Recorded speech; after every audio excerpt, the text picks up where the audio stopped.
My name's Glenn Morris, and I'm one of the managers of Fig Trees Organic Farms.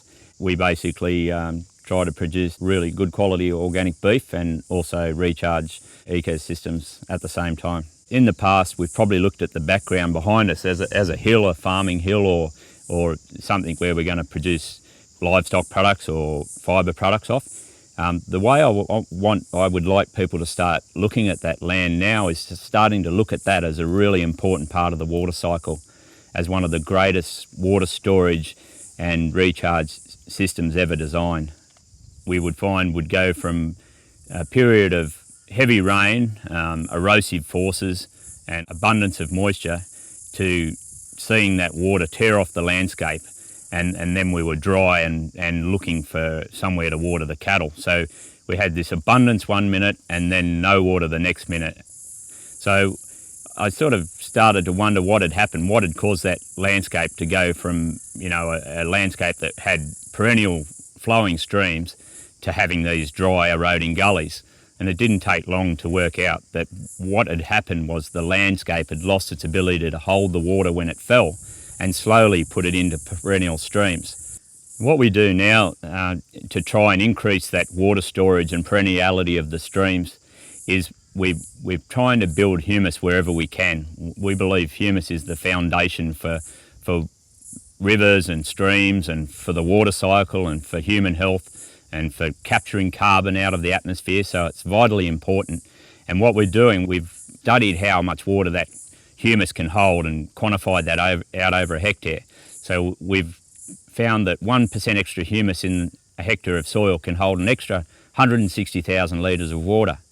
So the way we're going about building that now is we've brought into practice very finely tuned grazing management so that we've got heavy impact of the livestock in small areas, incorporating the organic matter with the soil, and then a big rest period so the plant's got full opportunity to grow its roots down deep and charge the soil with the carbon. And the plants will only do that when they've got sufficient rest. They'll only start to pump that carbon back into the root zone when they've had a decent growth period themselves. So that planned grazing is just the absolute best way to do it. You get the plant as healthy and as robust as it can before you come back in and graze it. It's all about building that water use efficiency. It's all about building the nutrient capacity of the soil, and the livestock are the cheapest and most effective way to do it.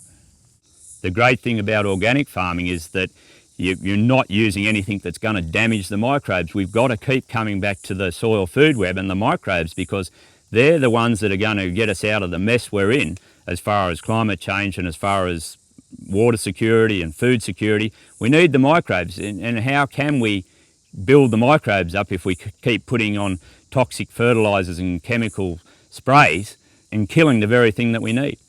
The alternative that most people are doing is actually not going to see us in a very good position in a few years because we're basically losing our water cycle because the landscape is getting overwhelmed with chemicals and we're losing the healthy vegetation that we need for an effective water cycle. When I arrived at this property, we were fighting weeds like everyone else with a very conventional approach.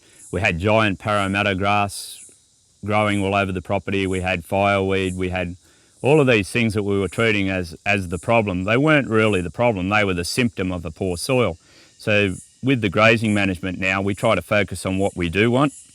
So we try to manage the livestock around giving those desirable plants the best opportunity they've got to grow to their full potential. On this property, one of the things we really value is our open minds and want to learn more. And one of our regular inputs probably isn't in the way of chemicals, but it is in the way of new knowledge. And what we really like to do and go out there and learn more about how we can improve the quality both of our meat, what we're producing, the beef for the customer, but also how we can improve the ecosystem processes on our own farm, but also pass on that knowledge to other farmers. One of the things we really like to promote when we're selling our beef is that people aren't just paying for the actual meat on the plate just for a meal. They're actually supporting regeneration of their landscape, of their water cycles, of their carbon cycles in it, of the biodiversity in their area. So we're producing clean air and clean water and optimum health to the consumer. So it's a lot more than just a meal that, you know, a lot of the food industry is surrounded about production of quantity, which the quality is questionable. But we're trying to produce not only the food, but also produce the natural resource base so that we can continue to have a strong and healthy nation. 54% of the nation is managed by grazing livestock, and if those livestock are used according to well thought out grazing plans where the operator is thinking about improving the ecology, where he's supported by consumers' buying decisions, where he's supported by government policy, we can actually recharge the soils with carbon out of the atmosphere, helping to combat climate change, but also helping to rebuild the nation's rivers and water supplies and water cycles and biodiversity. It's just an astronomically beneficial thing to do, to eat meat when it's grown off a well-operated property that's got the right goals in place. One of the really important messages I'd really like to leave with people is just how we've got to start to view the landscape differently, how we've got to start to understand that it is really important for the water cycle, how it is really important for human health, how it is really important for a stable climate.